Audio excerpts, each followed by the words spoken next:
Orang yang mau mengisbatkan nasabnya, tapi yang mengisbatkan nasabnya adalah seorang ulama yang tasahul, atau dua orang ahli nasab, dua orang yang atau sejarawan yang fasik semua, gampang pelupa, maka nasabnya pun bisa dibatalkan. Ya. Parameternya suhunya kan waktu itu kan. Iya. Waktu itu yang dibatalkan. Pertanyaanku, siapa yang membatalkan? Kalau Anur Rafiq itu belakangan. Aku pengen nyari yang awal-awal dulu. Al-Janadi, Nah, dia punya. makanya kan gini Gus Rumel, saya kan justru pernah diskusi dengan Habib Soleh Alatos, ya toh? Siapa tuh? Saya nggak tahu, cuman dia pernah naik ke sini bersama dengan Ali Jufri. Nah, di situ kalau nggak salah itu ada siapa ya? Ada Alkemi juga, terus ada siapa itu yang dulu pernah diskusi sama kita itu, yang orang Jawa Barat itu. Nah, terus juga di situ ada Gofur juga di situ. Nah, saya bertanya hal yang sama, ya kan? Nah, beliau malah mengiyakan bahwasanya memang pernah ada penolakan itu, dan Habib Taufik juga pernah menyampaikan itu. Ada rekam jejaknya di YouTube itu, bahwasanya pernah ada polemik nasab gitu loh, di zamannya Ahmad bin Isa dan kemudian di zamannya Salim bin Basri, cicitnya. Nah, yang jadi pertanyaan saya, yang pertama, 180 ulama yang katanya memberikan kesaksian, 180 ulama dari Irak yang memberikan kesaksian kepada Ubaidillah bin Ahmad bin Isa itu di hadapan ulama-ulama Yaman di Mekah waktu musim haji. Tapi nggak disebutkan 180 ulama Irak yang memberikan persaksian itu siapa saja. Maka kalau nggak disebutkan, ini kan masuk ke dalam khobar majhul. Lah khobar majhul itu kan nggak bisa dipakai. Itu kalau sekarang. Kalau masa itu, jika memang ada 108, tadi bukan ulama sih, mufti. Kayak seingatku namanya mufti. Ada mufti 300-an mufti di sana, dan 180-nya kalau nggak salah itu kan mengisbat, mengakui. Ya. Jika kita mau mencari kebenaran tentang hal itu udah lewat itu. Yang berhak mengatakan kalau 180 ulama itu nggak ada, itu kan orang di masa lalu. Jika memang itu tidak ada, kenapa tidak ada yang ngomong kalau nggak ada berita itu bohong? Nah itu yang bikin aku pusing dari Kiai Mat, atau mungkin dari Gus Aziz, atau mungkin aku Kori. Justru orang yang di masa lalu ketika menyebutkan syawahid atau syahadah, itu kan memang lumrah tidak disebut. Kecuali di Ajur Syafaf, dia itu nyebut beberapa ulama seperti Abu Syukail itu 700-an. Terus Muhammad bin Enggak, maksudnya kan gini Bang Romel. Itu yang pertama. Yang kedua, di zamannya Salim bin Basri, Salim itu kan pergi ke Qadi Irak. Ke Qadi Basroh. Nah, minta surat pernyataan dari Qadi Basroh bahwasanya memang benar Ahmad bin Isa itu zuriyahnya Kanjeng Nabi, punya anak Ubaidillah dan Alwi sebagai cucunya gitu kan. Nah, itu saya tanya, lalu dokumennya itu mana gitu loh. Nah, kalau dokumennya nggak ada, berarti itu kan ya termasuk khobar majhul juga. Ada orang yang mau mengisbatkan nasabnya, tapi yang mengisbatkan nasabnya adalah seorang ulama yang tasahul. Ada orang yang mau mengisbatkan nasabnya, tapi yang mengisbatkan nasabnya adalah seorang ulama yang tasahul, atau dua orang ahli nasab, dua orang yang atau sejarawan yang fasik semua, gampang pelupa, maka nasabnya pun bisa dibatalkan. Ya. Parameternya suhunya kan waktu itu kan. Iya. Waktu itu yang dibatalkan. Pertanyaanku, siapa yang membatalkan? Kalau Anur Rafiq itu belakangan. Aku pengen nyari yang awal-awal dulu. Al-Janadi, dia punya. Makanya kan gini Gus Rumel, saya kan justru pernah diskusi dengan Habib Soleh Alatos, ya toh? Siapa tuh? Saya nggak tahu, cuman dia pernah naik ke sini bersama dengan Ali Jufri. Nah, di situ kalau nggak salah itu ada siapa ya? Ada Alkemi juga, terus ada siapa itu yang dulu pernah diskusi sama kita itu, yang orang Jawa Barat itu. Nah, terus juga di situ ada Gofur juga di situ. Nah, saya bertanya hal yang sama, ya kan? Nah, beliau malah mengiyakan bahwasanya memang pernah ada penolakan itu, dan Habib Taufik juga pernah menyampaikan itu. Ada rekam jejaknya di YouTube itu, bahwasanya pernah ada polemik nasab gitu loh, di zamannya Ahmad bin Isa dan kemudian di zamannya Salim bin Basri, cicitnya. Nah, yang jadi pertanyaan saya, yang pertama, 180 ulama yang katanya memberikan kesaksian, 180 ulama dari Irak yang memberikan kesaksian kepada Ubaidillah bin Ahmad bin Isa itu di hadapan ulama-ulama Yaman di Mekah waktu musim haji. Tapi nggak disebutkan 180 ulama Irak yang memberikan persaksian itu siapa saja. Maka kalau nggak disebutkan, ini kan masuk ke dalam khobar majhul. Lah khobar majhul itu kan nggak bisa dipakai. Itu kalau sekarang. Kalau masa itu, jika memang ada 108, tadi bukan ulama sih, mufti. Kayak seingatku namanya mufti.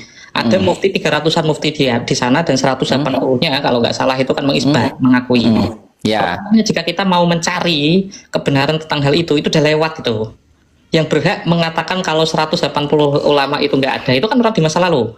Jika memang itu tidak ada, kenapa tidak ada yang ngomong kalau nggak ada berita itu bohong? Nah itu yang bikin aku pusing dari Kiai Mat atau mungkin dari Gus Aziz atau mungkin Tengku Kori. Justru orang yang di masa lalu ketika menyebutkan syawahid atau syahadah itu kan memang lumrah tidak disebut, kecuali di Ajur Syafaf dia itu nyebut beberapa ulama seperti Abu Syukil itu 700-an, terus Muhammad bin Ali. Enggak, maksudnya kan gini Bang Romel, itu yang pertama. Yang kedua, di zamannya Salim bin Basri, Salim itu kan pergi ke Qadi Irak, ke Qadi Basroh. Nah, minta surat pernyataan dari Qadi Basroh bahwasanya memang benar Ahmad bin Isa itu zuriyahnya Kanjeng Nabi, punya anak Ubaidillah dan Alwi sebagai cucunya gitu kan. Nah itu saya tanya, lalu dokumennya itu mana gitu loh. Nah kalau dokumennya nggak ada, berarti itu kan ya termasuk khobar majhul juga gitu loh. Ya, karena apa? Itu nggak jadi majhul tuh Gus. Itu malah jadi khobar yang nggak bisa kita verifikasi benar salahnya tuh kalau zaman sekarang. Kalau mau mencari informasi enggak gini maksudnya Bang Romel ya kan. Itu kan dokumen penting. Yang mereka ceritakan dalam sejarah mereka, dalam buku sejarah mereka, seperti kitab Syajaratul Kubro gitu loh, yang pernah dibacakan oleh Habib Ali Zainal bin Asegaf itu kan, NAA itu kan. Nah kalau seumpamanya dokumennya nggak ada, nggak ketemu, seperti misalkan Talkhisnya Al-Iwaji ya kan, itu juga nggak ketemu kitabnya. Kemudian Tobaqat Fuqaha Yaman juz 3 yang katanya terbakar sehingga tidak bisa ditemukan gitu loh, karena terbakar manuskripnya itu gitu loh. Nah ini kan tidak bisa terverifikasi kebenaran kesalahannya lah. Kalau tidak bisa diverifikasi benar salahnya, berarti kan majhul gitu loh. Iya. Nggak jelas gitu loh. Aku paham. Majhul tidaknya informasi di masa lalu itu kan perlu dibuktikan. Masalahnya yang menanyakan atau yang memvonis ini majhul itu tidak mencari. Kata contoh, aku masih ingat dulu itu waktu Kiai Mat debat sama Ja'far Segaf, waktu nyebut ada manuskrip namanya Jawrus Syafaf, itu tidak ada satupun yang mencari naskah itu. Enggak, jadi maksud saya gini loh Bang Rumel ya. Yang harus mencari itu kan bukan kita. Ya justru mereka dong, gitu loh. Karena ini kan nasab mereka yang sedang dipolemikan kan, gitu loh. Artinya ketika ada orang membatalkan dengan sadar mengetahui bahwa manuskrip itu memang susah dicari, kenapa terburu-buru? Nah, kalau begitu kan gini Bang Rumel, kalau memang Bang Rumel punya narasi seperti itu, artinya nasabnya Ba'alawi ini belum sahih. Karena apa? Karena masih dalam status proses pencarian data. Itu gitu kalau yang dimaksud sahih sekarang dengan informasi yang buta di masa lalu masuk gitu, aku setuju. Masalahnya semua ulama sebelum kita lahir, yang dulu itu tidak ada yang batalkan informasi tentang ini cekcok, terus ada yang batalin, terus ada yang pergi ke Irak, terus bakali Salim. Kalau Ahmad bin Isa nggak pernah dibatalin, Salim bin Basir. Oh iya, kalau Ahmad bin Isa nggak pernah. Kalau cuma kan terakhir itu kan Ali bin Jadid itu datang ke Irak, terus balik ke Mekah, terus nikah kan di Umar sama Semudafe. Itu peristiwa sebelum tahun 600. Ya, peristiwa 600. Permasalahannya ketika dia balik, kenapa kok masih dipanggil syarif oleh beberapa orang termasuk muridnya hingga ulama setelahnya? Jika memang ada pembatalan dan toknya itu sohihan, ingkan atau nuhu sohihan, kenapa ulama setelahnya? Itu kan pertanyaan yang lain dijawab. Jika memang ada pembatalan yang sahih di masa itu, terlepas ada buktinya atau tidak di masa sekarang, kenapa ulama setelah Ali bin Jadid tidak ada satupun yang menganulir? Kalau menurut saya gini Gus Rumel ya, kenapa tidak ada yang membatalkan nasabnya Ba'alawi di zaman dahulu? Karena memang tidak ada yang mengisbat. Otomatis kalau ada Ajurus Syafaf nyebut dulu ada pengisbatan di masanya Ali bin Jadid, ya ada pengisbatan. Kita kan nggak bisa nyari yang belum sampai kepada itu kan bukti pengisbatan dari 130 kode itu kan. Enggak, artinya begini loh. Kalau memang ya kan, kalau memang 300 mufti yang dari 300 itu 180 mufti kata jenengan tadi itu telah memberikan persaksian kepada Ubaidillah ya, maka kenapa kok tidak ada ulama-ulama ahli nasab yang mereportase nasab mereka dalam kitab-kitabnya? Padahal saat itu ulama-ulama nasab itu banyak yang ada di Baghdad, di Irak gitu loh. Mau itu di Baghdad, maupun di Basra, mau di Kufah, itu kan banyak gitu loh. Gitu. Nah, kemudian begini pertanyaan saya nih. Kan tidak mungkin ulama nasab itu tidak mencatat Ubaidillah sebagai putranya Ahmad bin Isa. Sementara dalam sejarahnya, Ba'alawi itu, Ahmad bin Isa itu kan lahir di Basrah, kemudian menikah di Basrah, punya anak Ubaidillah itu lahir di Basrah, menikah di Basrah sampai punya anak Alwi. Nah, setelah punya anak Alwi, baru mereka itu hijrah ke Yaman, gitu kan? Nah, setelah hijrah ke Yaman, kemudian punya anak lagi nih Ubaidillah nih, adiknya Alwi, bernama Basri. Kenapa kok dikasih nama Basri? Untuk mengenang tanah leluhurnya Basrah yang ditinggalkan berhijrah ke Yaman, maka dikasih nama Basri. Nah, kemudian Ubaidillah menikah lagi dengan pribumi Yaman, punya anak yang ketiga, tapi beda ibu dengan yang kedua pertama itu, bernama Jadid, gitu kan? Nah, yang jadi pertanyaan saya dari sejarah itu adalah, apakah mungkin ulama-ulama yang ada di Basrah itu tidak tahu kalau Ubaidillah itu adalah putranya Ahmad bin Isa? Kan tidak mungkin, karena lahirnya di Basrah, menikah di Basrah, sampai punya anak Alwi di Basrah, gitu loh. Dan yang kedua, hijrahnya itu bersama dengan 70 apa 80 kafilah, gitu loh. Jadi perpindahannya itu terang-terangan, besar-besaran, gitu loh. Gitu. Ya, permasalahannya kan tidak ada catatannya kan. Nah, Kalau itu tidak ada catatannya, peristiwa di masalah itu banyak yang seperti itu. Maksudnya kalau memang ada pencarian, kalau memang ada pertanyaan, jika memang diisbat, kenapa tidak ada catatannya? Pertanyaan itu bisa dibalik. Kalau memang hal itu tidak bisa kita temukan, kenapa ulama yang mendekati masa mereka dan mengetahui kok tidak membatalkan? Lah, karena kan gini Gus Rumel, karena kan pengakuan mereka nasabnya itu bersambung kepada Rasulullah melalui jalur Arwi bin Ubaidillah yang kemudian diklaim sebagai putranya Ahmad bin Isa, salah satunya ya. Itu kan di abad ke-9 akhir dari kitab Al-Burqatul Musiqah. Itu kan yang menjadi sumber mereka, gitu loh. Gitu. Kalau Al-Burqah sih aku nggak pernah membaca lebih dalam karena itu kan kitab tasawuf. Maksudnya ada dua naskah kan. Minimal kita diskusi dua kitab yang lebih tua dari Al-Burqah lah. Soalnya Ki Imad kan nyari tidak ada yang lebih tua dari Al-Burqah yang menyebut Ubaidillah. Ada, Tufatul Zahid itu udah nyebut Ubaidillah, clear itu. Terus yang kedua, Ajarus Syafi'i itu udah nyebut Ubaidillah, clear juga itu. Tapi Ki Imad berkelit, itu kan informasi dari Abdul Manas Segaf. Apa buktinya? Waktu saya tanya, kayaknya dia nggak pernah jawab. Nah, masalahnya kita itu nggak bisa, Gus, mencari mengeluarkan pertanyaan seperti itu jika kita tidak ada di masa itu juga. Yang fil ansab kal ikrori gitu. Ya, cuma kan begini, Gus Rumel. Gini, Abu Jadid itu kesana kan tahun 600-an. Ya. Dia wafat 620, berarti pernikahannya kan sekitar tahun 590-an atau mungkin 611. Dia wafat 620 dan dimakamkan di Maklan. Kampung di kompleks Alawiyin di Maklan dekat itu. Nah, masalahnya setelah dia meninggal kan ada saksinya. Muridnya langsung. Jika memang dia sudah pergi mengisbat dan kita terlepas tidak tahu informasi pengisbatan itu dalam bentuk apa. Ketika dia pulang, punya murid, punya pondok di Zofar, bahkan pondoknya dia di Zofar kan disebut aku lupa, di Al-Janati. Pokoknya pondoknya Syarif Abdul Jadid itu. Kenapa tidak ada yang menganulir gitu loh? Justru itu pertanyaan yang seharusnya kita jawab gitu. Masalahnya kan begini, Gus Rumel. Kata nyari informasi kayak gitu mah ya susah. Enggak, masalahnya kan begini, kaidah ilmu nasab itu, misalkan dalam kitab Muqaddimat ya, nih. Muqaddimat itu. Aku udah hafal Gus. Kayaknya kita itu punya cara pemahaman yang berbeda tentang surah Istifado atau manual dari Muqaddimah fi ilmi nasab. Surah Istifado itu hanya berlaku kalau memang Jailan an Jailin itu sebenarnya udah selesai ketika Al-Janadi udah nyebut. Seharusnya kita itu menggugatnya Al-Janadi. Karena makanya dulu kan kita pernah menggugat Al-Janadi toh. Nah itu aku pengen nanya itu di sini. Lah iya, lo kok videonya antum itu? Jangan saya yang ditanya, justru kita ini sama-sama bertanya dari mana Al-Janadi itu bisa menyebutkan Abdullah sebagai salah satu putra daripada Ahmad bin Isa, gitu. Karena setelah kita baca Al-Janadi itu dan kemudian saya juga pernah diskusi dengan siapa namanya Ibnu Khodi itu, dia mengatakan ikhbarus suyukh gitu loh. Kata siapa itu? Kenapa? Enggak, gini. Lanjut. Enggak. Ibnu Khodi itu mengatakan bahwasanya Al-Janadi itu, pertama kan kita diskusi tentang Al-Burqatul Musiqah nih. Nah di situ referensinya kan menyebutkan dua tuh. Tarikh Al-Janadi dan Talkhisnya Al-Iwaji. Saya tanya, tarikhnya Al-Janadi yang mana? Nah, As-Suluk, As-Suluk. Terus Talkhisnya itu di mana? Talkhis Al-Iwajinya hilang katanya. Nggak ketemu. Kalau nggak ketemu nggak bisa dibahas loh. Karena nggak ketemu, ya apa yang mau dibahas gitu loh, kalau nggak ketemu itu. Dah.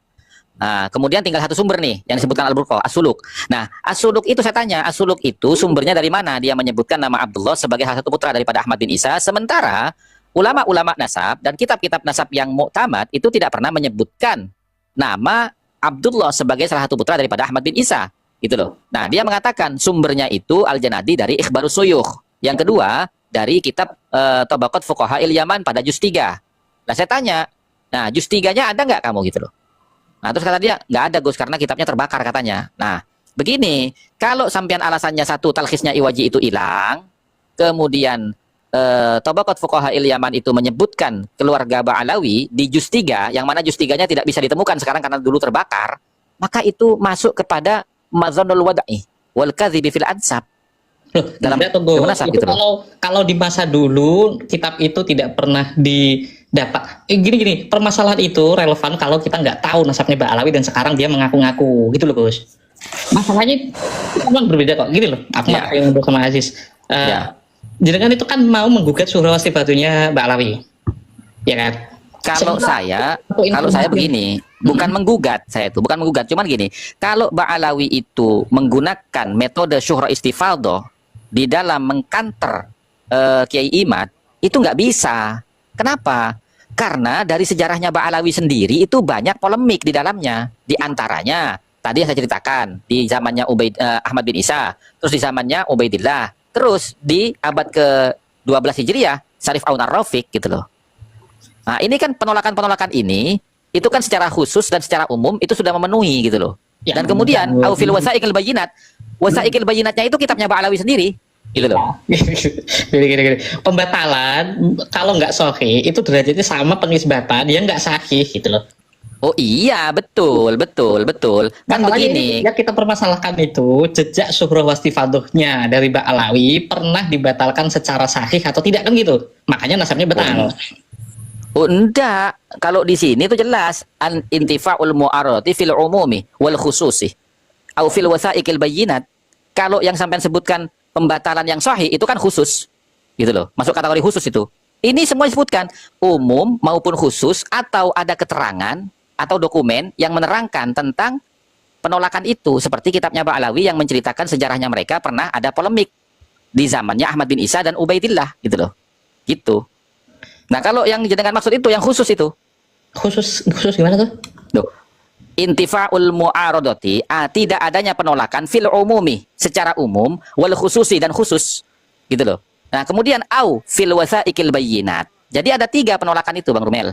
Iya. Ada yang umum, ada yang khusus. Permasalahan itu apa gitu?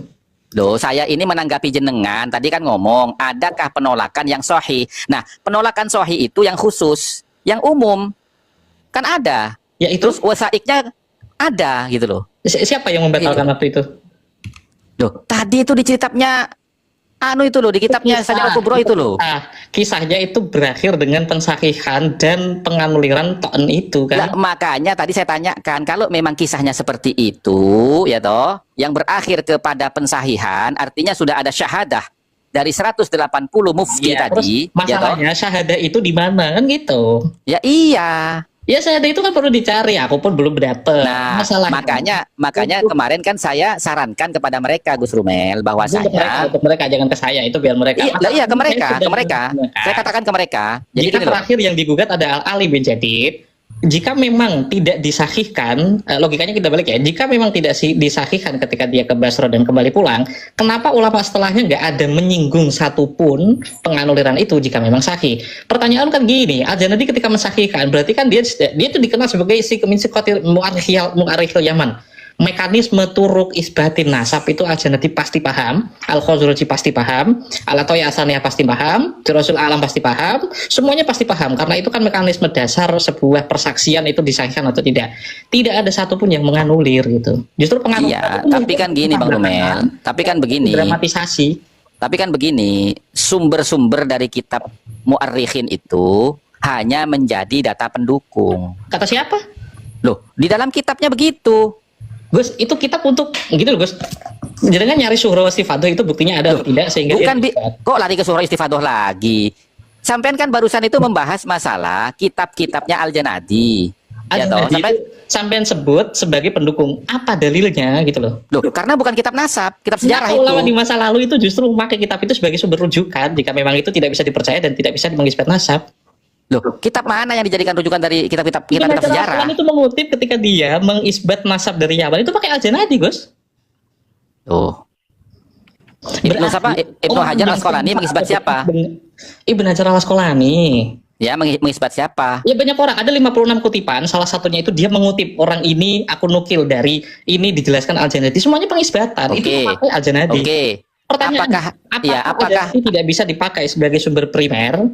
Ya, apakah hanya kitabnya Al-Janadi yang dijadikan sumber oleh Ibnu Hajar Al-Asqalani? Kan tidak. Ibnu Hajar itu kan beliau kan juga sejarawan juga, menulis Tabaqat. Bukan. Iya, beliau kan sejarawan juga nasabah gitu loh ya kan. Nah, maksud saya tadi itu bukan Haitami ya? Iya, Al-Asqalani bukan Haitami, gurunya gitu loh. Gurunya yang pernah membatalkan nasabnya Tabariyah, kaum Tabariyah kalau nggak salah ya. Bukan Tabariyah, sahabat siapa gitu yang mengklaim keturunan sahabat. Iya, artinya begini Gus Rumel. Tadi kan jenengan bilang gitu loh.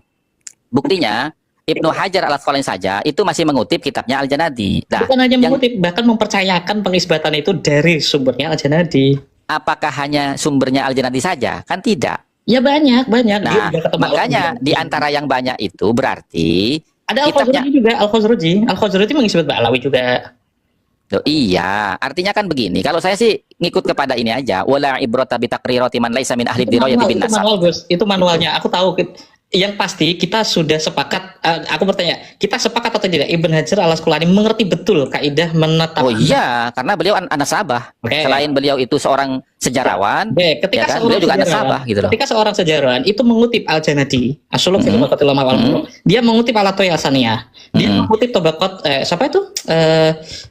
Siapa yang tadi aku sebut? Tirazul A'lam Al-Khazraji. Dia juga mengutip Imam Sakhawi, muridnya itu mengutip 3 orang itu termasuk yang semasa dengannya, yaitu Tufatul Zaman.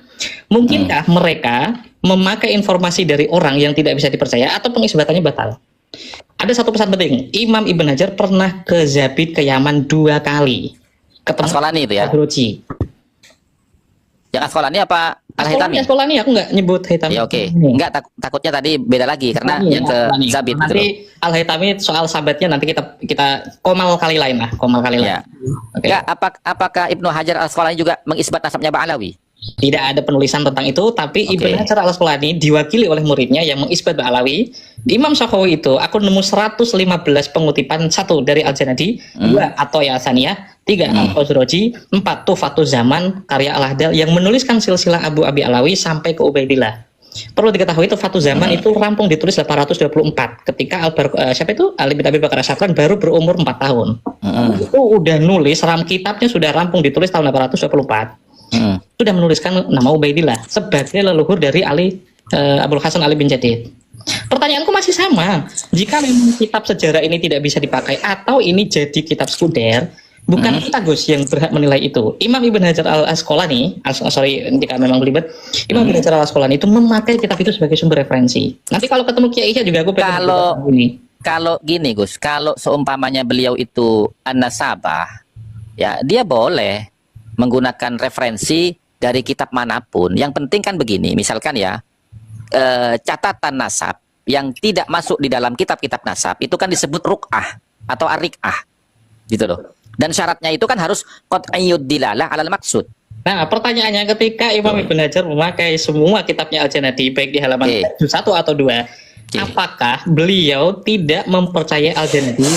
Al-Janadi mengisbat Abul Hasan Ali bin Jadid itu sebagai tidak akurat. Bukan tidak mempercayai Gus, karena gini loh ya. Kitab sejarah itu berisi tentang sejarah biografi seorang secara global kan. Nah, ketika nama-nama ataupun tempat yang ada dalam kitab sejarah itu telah diverifikasi oleh an-nasabah, maka itu menjadi ilmu nasab, karena ilmu nasab itu adalah bagian daripada ilmu sejarah gitu loh. Al-Athawi Al-Saniyah itu kan mu'arrikhin semasa dengan Al-Janadi, mendapati usia Al-Janadi, pokoknya mendapati masanya Al-Janadi 24 tahun. Dia mengisbat Ba'alawi. Artinya kan begini. Ya, artinya kan begini, ya toh. Para an-nasabah itu atau mu'arrikhin itu ya, yang sampean sebutkan tadi itu, apakah diketahui sumbernya dari mana? Yang qat'iyyud dilalah alal maksud loh ya. Qat'iyyud dilalah alal maksud. Saya rasa semuanya itu dhanniyud dilalah alal maksud gitu loh. Selain Al-Qur'an semuanya madnun, Gus. Kita tahu itu, tapi kan kita nggak sedang membahas itu. Enggak dong, bukan dong. Masalahnya kan bukan gini, dong. Kalau Quran itu, kalau Quran itu Bang Rumel, kalau Quran itu tidak bisa dikatakan qat'i atau zonni, nggak bisa dikatakan begitu karena wahyu Pak. Ini beda beda bahasan ini gitu loh. Selain itu bakal hadis Sahih Bukhari Muslim itu kan maznun, itu kan intinya. Jangan kan bertanya apakah ulama nasab atau sejarawan ya, bukan ulama nasab Al-Janadi misal Ketika daripada Ahmad bin Isa, mengatakan apakah sesuatu tanpa referensi, apakah bisa diterima kan gitu? Saya bisa menjawabnya, bisa dengan verifikasi ulama semasa dengannya yang tidak mempermasalahkan apa yang dia katakan. Itu artinya kita itu nggak berhak dan sangat jauh untuk menilai Al-Janati karena pertama tidak semasa. Kedua, kita tidak bisa mengetahui langsung apakah Al-Janati itu keliru atau tidak karena naskah yang tertinggal ke kita itu tidaklah ada satupun yang ditulis langsung oleh Al-Janati. Maka kita mengandalkan orang yang semasa dengannya. Ada 3 orang tuh. Cuma satu zaman sama siapa itu Al-Jarrus Syafaf itu yang nggak mendapati. Al-Janati wafat sekitar 50-60 tahun kemudian mereka hidup. Ini kan deket dan tidak ada yang mempermasalahkan.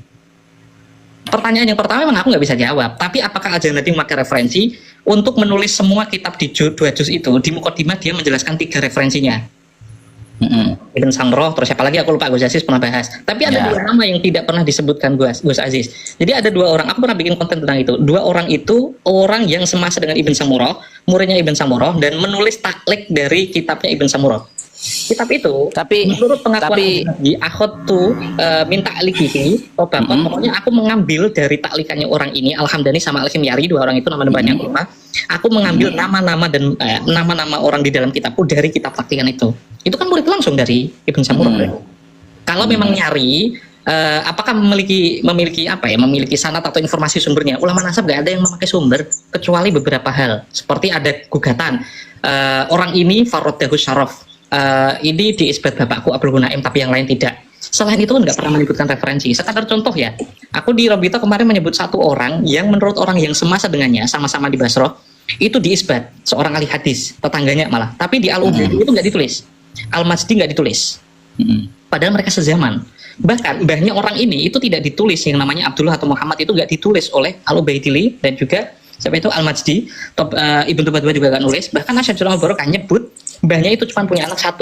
Padahal orang ini sezaman dan kitab itu mausuk. Kitabnya apa ya kemarin ya?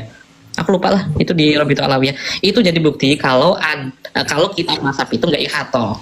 Beberapa hal yang baru sampai kepada kita. Tadzibul Ansab itu baru ditulis, salinannya itu 890-an. Yang kita dapatkan itu bukan salinan langsung, bukan sumber primer dari Al-Ubaidili kan? Iya, tapi kan begini, Gus Rumel. Walaupun ulama-ulama nasab itu ketika menulis kitab-kitab nasab itu tidak menyebutkan sumber referensi dari nama-nama yang dia cantumkan, gitu. Tapi kalau isinya itu tidak ada perbedaan, tidak ikhtilaf dengan kitab-kitab sebelumnya atau setelahnya atau yang beredar di zamannya, maka itu sudah cukup, gitu loh, sebagai sumber referensi, gitu loh. Karena apa? Karena kan begini, seperti misalkan, nah ini permasalahan begini sebenarnya. Dari kitab-kitab nasab yang ada, yang mu'tamad nih ya, yang mu'tamad, yang dipakai oleh para ulama an-nasabah, itu kan semuanya berkesinambungan. Kalaupun ada perbedaan penyebutan jumlah anak, ya toh, nah, seperti misalkan di Syajarah Mubarakah dengan Al-Majdi. Nah, ketika menyebutkan nasabnya Ali bin Muhammad atau Abdullah. Nah, itu kan berbeda jumlahnya tuh. Ya kan? Jumlahnya lebih banyak yang ada di Al-Majdi dibandingkan yang ada di Syajarah Mubarakah. Maka bagaimana memutuskan itu? Ya kita menggunakan kaidah idza ikhtalafa nasabani bil wasa'id ukhidha bil aqdami sahih. Kalau ada 2 catatan nasab yang berbeda, maka kita ambil yang lebih tua, yang lebih benar, gitu loh. Setelah kita saksikan bersama ya kawan-kawan diskusi antara Gus Rumel dan Gus Hasan, mana diskusi mereka cukup adem ya, tidak ada ketegangan dalam diskusi mereka, terkesan saling mengisi, saling melengkapi. Pada dasarnya membahas nasab Balbi yang konon tersambung kepada nasab Rasulullah itu bukan berarti membenci ya kawan-kawan. Ini adalah kesempatan bagi Balbi untuk membuktikan bahwa mereka memang benar-benar zuriyah Rasulullah. Seiring jalannya waktu, polemik ini masih berjalan ya. Namun begitu bukan berarti kami membenci habaib, kami memojokkan, bukan berarti seperti itu. Walau bagaimanapun habaib adalah bagaikan rembulan yang menerangi kegelapan ya. Itu kan adalah ilmu, bukan nasab, sebenarnya kan seperti itu.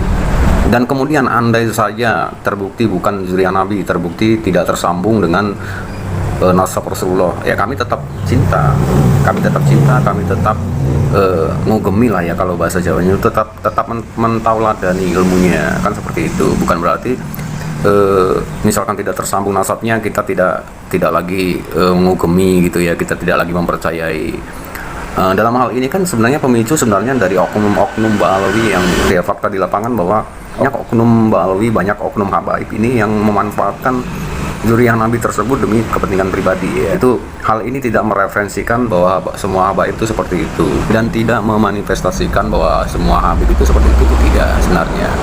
Nah seharusnya ya pihak Rabithah Alawiyah atau para habaib yang lurus gitu ya, yang tulus gitu seharusnya menegur mereka ya kan. Karena semua bermula dari mereka-mereka yang menyimpang gitu kan. Nah demikian untuk video kali ini ya kawan-kawan, semoga bermanfaat bagi kita semua, semoga kita bisa memetik pelajaran dari video ini. Satu hal yang perlu saya sampaikan, jangan mudah percaya, jangan mudah terprovokasi, apalagi terhasut. Sehat selalu, sukses selalu, terima kasih sudah menonton. Assalamualaikum warahmatullahi wabarakatuh.